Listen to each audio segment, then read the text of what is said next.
आज म संविधानमा, नेपालको संविधानमा भएको एउटा ठुलो विसङ्गति भन्नु कि त्रुटि, भुल, गल्ती जे भन्न मन लाग्छ भन्नुहोस्, त्यसका बारेमा कुरा नगर्छु। हुन त म त्यसलाई भुल गल्ती भन्दा पनि षड्यन्त्र वा अपराधै भन्न रुचाउँछु। भन्नु होला यो यति कडा शब्द कहाँबाट आयो, कसरी अपराध होला भनेर। त्यो कुरा जुन मैले आज उत्थान गर्दैछु त्यो कुरा हो संविधानको प्राकथनमा उल्लेख भएको एउटा विषय। त्यो हो समाजवाद उन्मुख भनिएको छ हाम्रो राष्ट्रलाई। प्राकथनमा, प्रियाम्बलमा यो भनिएको छ कि समाजवाद उन्मुख। त्यसलाई मैले यो नेपालको लोकतन्त्र विरुद्ध षड्यन्त्र र अपराधै भनेको छु। गल्ती र भुल मात्र होइन, यो नियतवश गरिएको षड्यन्त्र हो र यो अपराध हो, लोकतन्त्र विरुद्धको अपराध हो भन्दैछु। थोरै व्याख्या गर्ने प्रयास गर्छु किनभने पहिला समाजवाद उन्मुख त्यो भने के समाजवाद, कस्तो समाजवाद? समाजवाद उत्तर कोरियाले अवलम्बन गर्ने गरेको समाजवाद जुन भनेको राजनीतिक नियन्त्रण र आर्थिक नियन्त्रण। राजनीतिक नियन्त्रण भन्नाले सर्वसत्तावादी एउटा पार्टीको, कम्युनिस्ट पार्टीको सर्वोच्चता सहितको शासन व्यवस्था, अरूले शासन गर्ने कल्पना पनि गर्न नपाउने शासन व्यवस्था राजनीतिक रूपमा र आर्थिक रूपमा। उत्पादनका सम्पूर्ण साधन स्रोतहरूमा राज्यको पुरा नियन्त्रण। कसरी नियन्त्रण? आइदर बाई कन्ट्रोलिङ प्राइस और बाई कन्ट्रोलिङ क्वान्टिटी। या त मूल्यमा नियन्त्रण गरेर या भोल्युममा, क्वान्टिटीमा, यतिभन्दा बढी सामान पाइँदैन, यतिभन्दा बढी सामान पाइन्छ, कोटा निर्धारण गरेर या यावत गरेर नियन्त्रण गर्ने, अथवा दुवै गरेर मूल्य र मात्रा दुईटैमा नियन्त्रण गर्ने। अनि आर्थिक नियन्त्रण र सँगसँगै राजनीतिक नियन्त्रण, राजनीतिक प्रणालीमा नियन्त्रण, आर्थिक नियन्त्रण। त्यो हो उत्तर कोरियाको समाजवाद। अर्को समाजवाद द्वितीय विश्वयुद्धपछि एउटा लहर चल्यो, संसारभरि नै लहर चल्यो। लौ त भन्यो भने 20-30 वर्ष यो विश्वको झन्डै 60%, 70% नै होला सायद मुलुकहरूमा एउटा लहर आयो, प्रजातान्त्रिक समाजवाद भनिने, सोसियल डेमोक्रेट्स। ती भनेको तिनीहरूको, जसमा हाम्रो नेपाली काङ्ग्रेसमा आज पनि कागजमा, डकुमेन्टमा प्रजातान्त्रिक समाजवादै भन्छ। व्यवहारमा जे छ त्यो छँदैछ, तर डकुमेन्टमा अहिले पनि नेपाली काङ्ग्रेस आफूलाई प्रजातान्त्रिक समाजवादी भन्छ।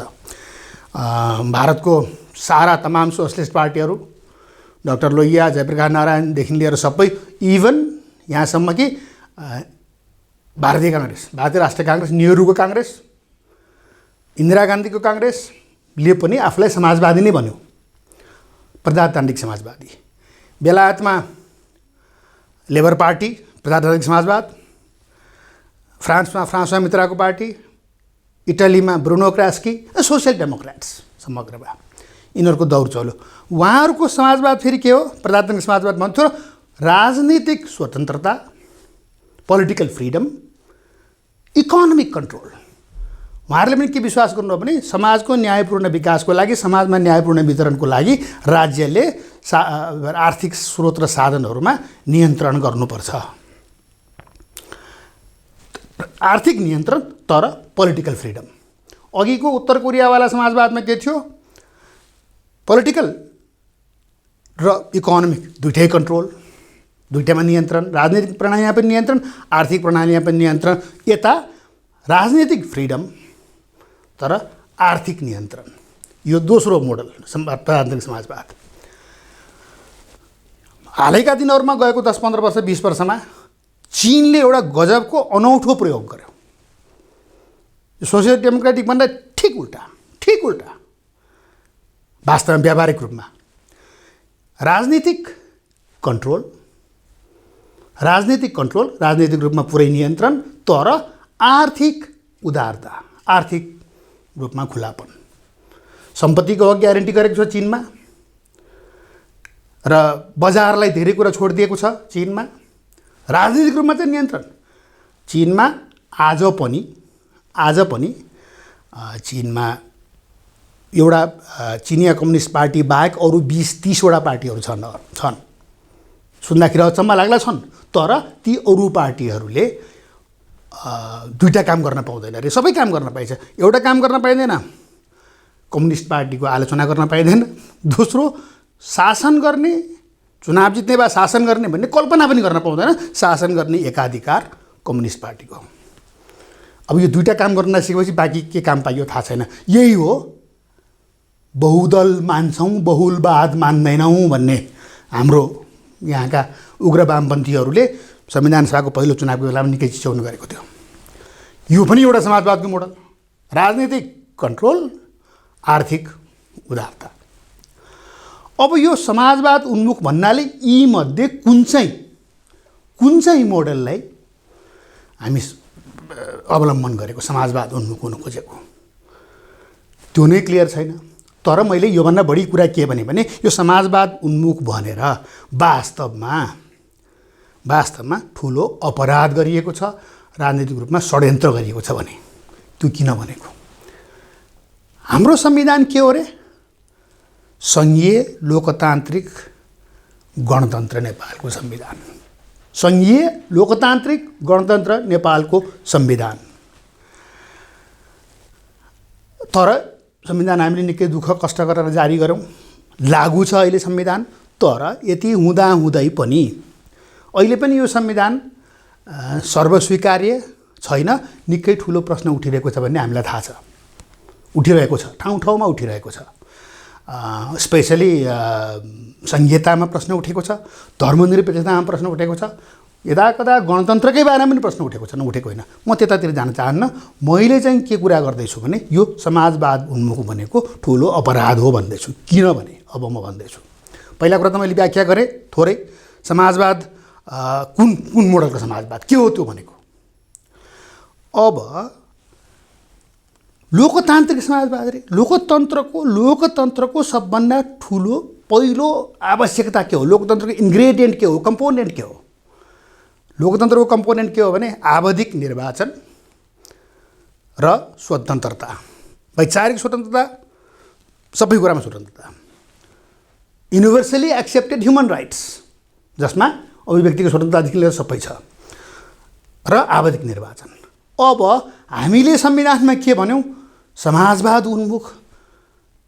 भनेपछि लोकतान्त्रिक संविधानले एउटा वादलाई कसरी च्याप्न सक्छ, कसरी समाउन सक्छ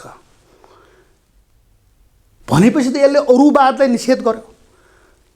नेपालको संविधान लोकतान्त्रिक हो भने कुनै एउटा वादको पक्षमा, कुनै एउटा वादको चाहिने एब्सोल्युट पक्षमा लाग्न मिल्दैन, सम्भवै छैन, हुँदैन।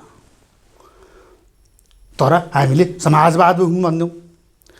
हुनु चाहिँ के पर्ने थियो भने मतलब कुन वाद अपनाउने? समाजवाद कि, पुँजीवाद कि, राजावाद कि, अथवा हिन्दूवाद कि, जे वाद हो राजनीतिक उसमा पोलिटिकल पार्टीहरूलाई, सम्बन्धित राजनीतिक पार्टीलाई त्यो त्यो त्यो त्यो छुट छ।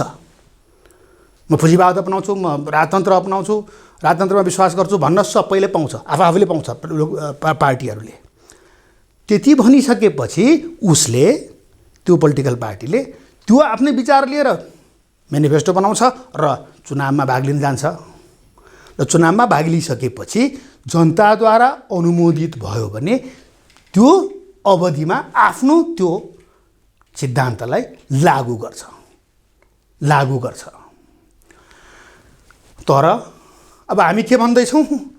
समाजवाद उन्मुख हुनैपर्छ तिमी भनेपछि त हामीले त्यो स्वतन्त्रतालाई छिन्यौँ। त्यो स्वतन्त्रतालाई अब तिमी पाउनु, तिमी समाजवादी नै हुनुपर्छ। त्यो भनेपछि त लोकतन्त्रको विरोधी भयो। कुनै पनि संविधान एउटा वादको पक्षमा त उभिनै सक्दैन। यदि लोकतान्त्रिक संविधान हो भने यो कम्युनिस्ट संविधान पनि होइन, यो कुनै सर्वसत्तावादी एकतन्त्रीय संविधान पनि होइन। लोकतान्त्रिक हो भने यसले एउटा वादलाई त च्याप्नै मिल्दैन। हरेक पार्टीले आफ्नो आफ्नो तरिकाले राख्न सक्छ।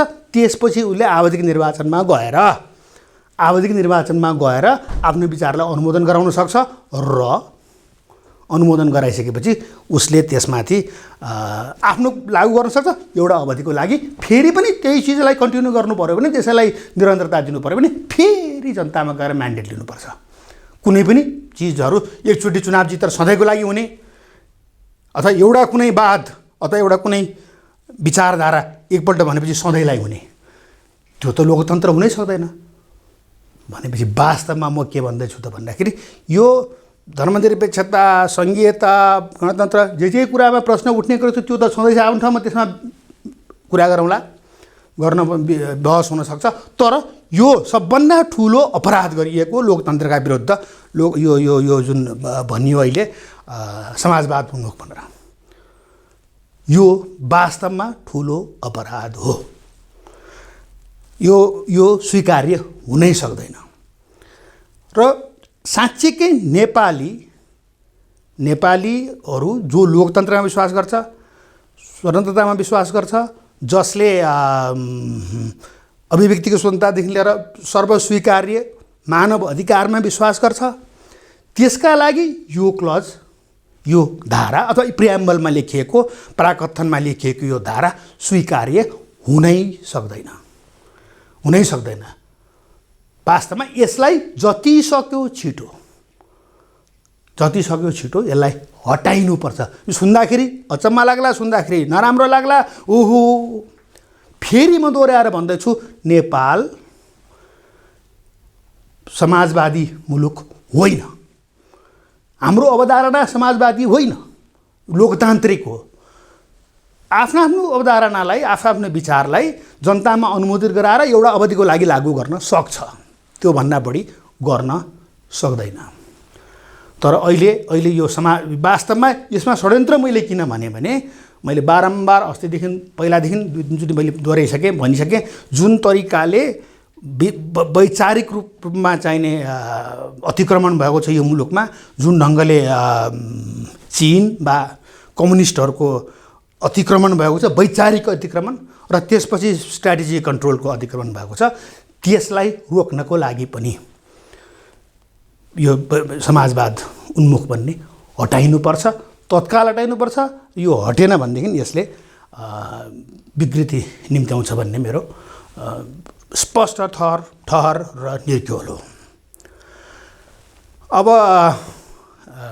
आजलाई म योभन्दा बढी कुराहरू नभनौँ, यसलाई यदि राखौँ।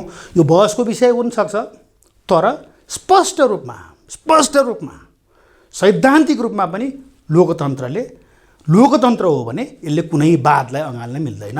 कुनै पनि वादप्रति निरपेक्ष हुनुपर्छ भन्ने कुरो सबैजनाले समयमा बुझे राम्रो, होइन भने यसले विकृति निम्त्याइरहन्छ। यसमा जति सक्यो छिटो ध्यान दिएको, सोचेको, विचार गरेको र रियलाइज गरेको राम्रो। मैले अघि नै सुरुमै भने म हरेक मङ्गलबार प्रस्तुत हुन्छु, मङ्गलबारको दिनमा तपाईँहरू सामु प्रस्तुत हुन्छु। मलाई मङ्गलबार अपेक्षा गर्न सक्नुहुन्छ। सबैजनाको आम दर्शकको, खबर हबका दर्शकहरूको सुझाव, सल्लाह, आलोचनाको लागि म स्वागत गर्न चाहन्छु, सुन्न चाहन्छु। यति भन्दै आजको मेरो यो भनाइलाई मैले यहीँ टुङ्ग्याएँ। नमस्कार।